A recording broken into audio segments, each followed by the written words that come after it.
And I don't know if you guys have seen, there is a huge civil war on the right now between the Goipers. the Ben Shapiros, the Ted Cruzes, the Mark Levins, basically the Israel first crowd versus the America first crowd. And I'm obviously an America first person, and they are trying to, the Israel like prioritizing people like Ted Cruz and Ben Shapiro and whatnot are trying to be like, the Republicans are losing because of anti-Semitism. And it's like, are you sure it's not because they've been doing nothing but prioritize Israel while ignoring how bad the economy is, the horrible migration crisis, the fact that voting is still like every blue state, the way you vote is you just walk in and vote. Like you don't have to show anything.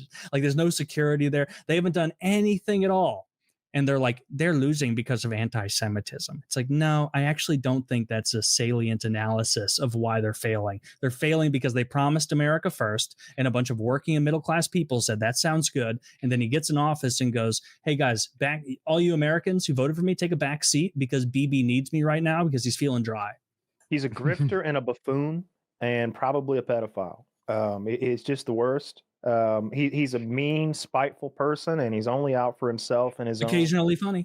Funny. He's occasionally very funny, and honestly, like having a buffoon it's the juxtaposition of a ugly, slovenly, stupid buffoon in the highest seat in the land is the definition of comedy or maybe tragedy. You know, like Shakespeare would love this. You know, if this were, it's really interesting what's happening. It's the problem is that we're all suffering because of it, and I think we'll continue to suffer for maybe a decade or two.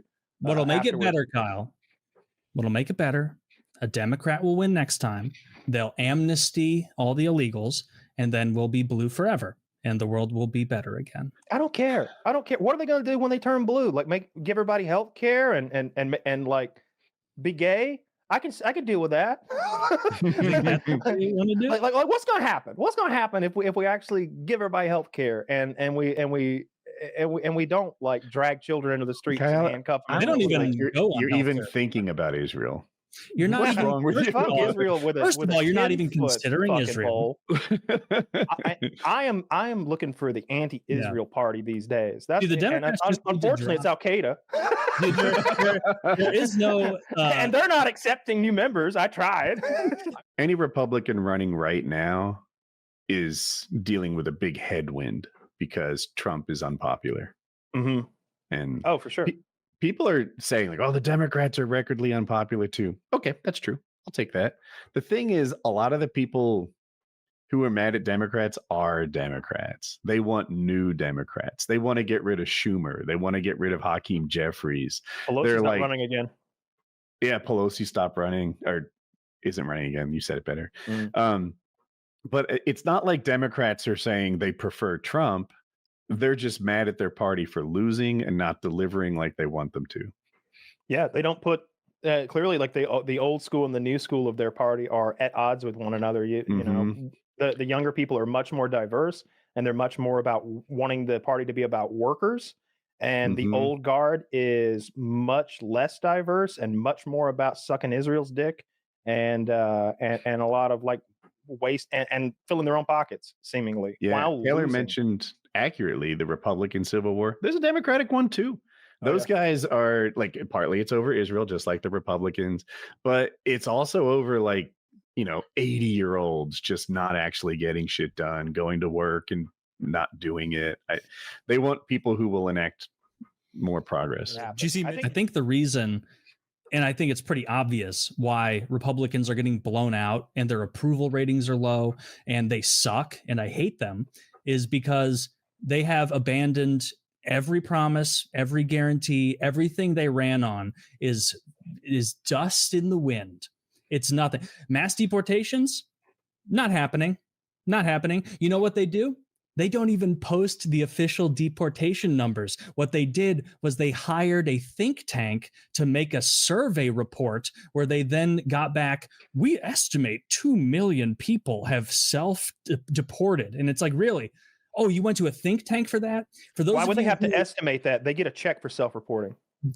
they are lying is what they're doing. They're trying to goad their base on into thinking this is moving in a big way, but it's really not. If you self-report and allow yourself to be deported, they write you a check. I don't remember what the dollar amount was, but it was 1,000 plus, maybe 10,000. If the number were 2 million, they would show the hard data they have, but they don't have hard data. And so they're lying to people, doing what, like, anytime you see a study that's from the Democrats, Republicans, whatever, what they do is they hire a data firm or a think tank, and they say, hey, we want you to run a study on the number of people deported so far or self-deported. And by the way, tacitly, if you don't give us the data we want, we will not use your think tank, your data firm ever again. So have fun finding the data. And then they find whatever. It's the same thing where, like, people will be like, actually, the Trans Institute of America did a study that shows that it's good to cut kids' balls off. And it's like, okay, stop, because you're biased and it's moneyed interest.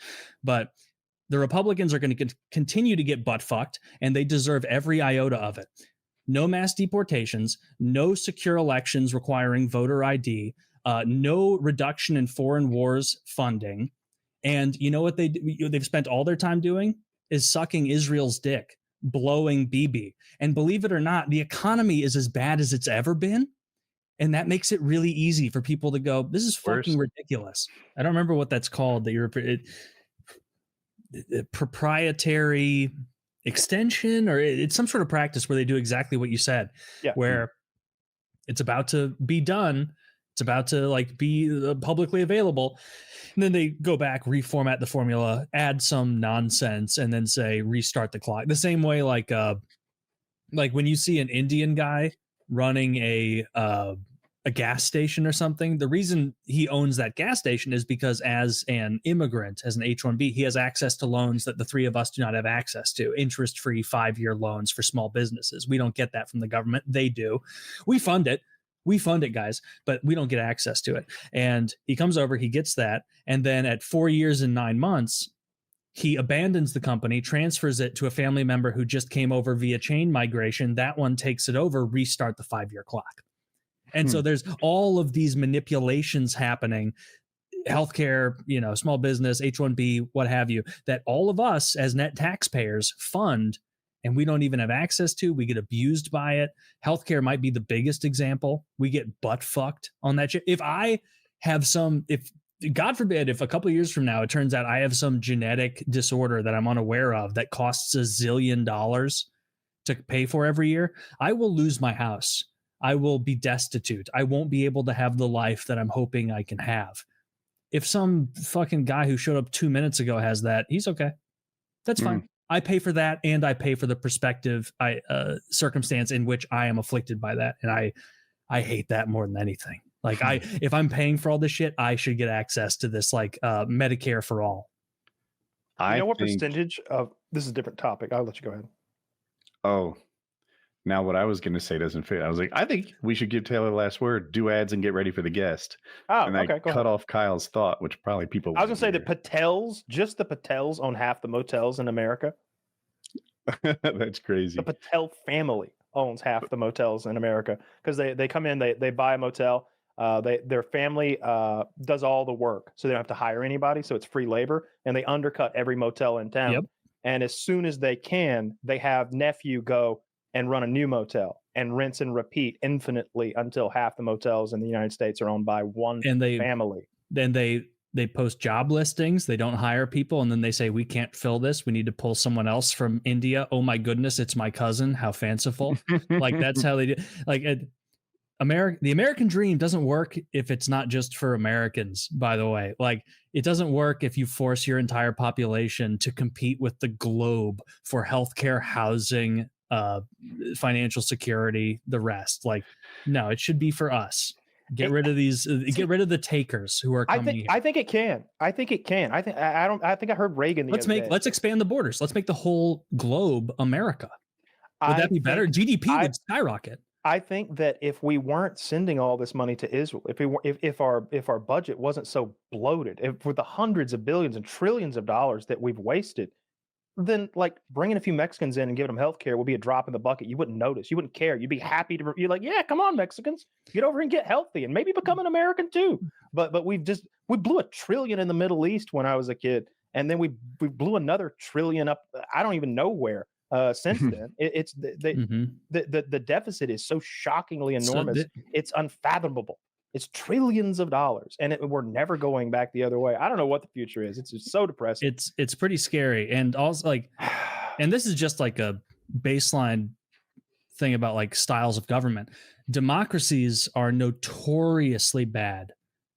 Of all the types of government, there is no worse form of government for long-term planning than large democracies with universal suffrage, because all that you get then is a bunch of short-term promises. Short-term, everyone's playing short-term. Everyone's playing short-term. No one's planning. You know why China is catching up? It's because they have long-term planning. They have someone that's people are losing faith in democracy because of China's success. But I'm not. I mean, I could look at Russia's communist Russia and say communism doesn't work. Eventually, when you have a few people in charge getting all the control and power, they stop operating for the country and start enriching themselves. That's what happened in Russia. Autocracies are worse than democracies. Dictatorships are worse than democracy. Isn't the worst. It might very well be the best. I can admit China looks good right now, but let's keep watching. I haven't seen a long-term successful communist country. We're losing as of now, as far as like the ability to map out future plans and then follow up, because again, when you're in a democracy with universal and people wonder like, why are our politicians so retarded? It's like, because that's who they're playing to. When every moron can vote, that's who gets it. So the catfish effect is why China isn't the USSR. It's when they wanted Tesla to come to China to make cars, they didn't offer them the same deal they do every other company that has ever gone to China to make their cars. They said that you can keep complete control of your of everything. Just make your cars here and sell them. That's all we want from you. That's not communism. That's not even socialism. That's capitalism. And what happened was the catfish theory. When they grow sardines for food, they're very sedentary fish. They don't taste good. And you end up with a bunch of weak ones. But if you put a catfish in the tank, they constantly move around.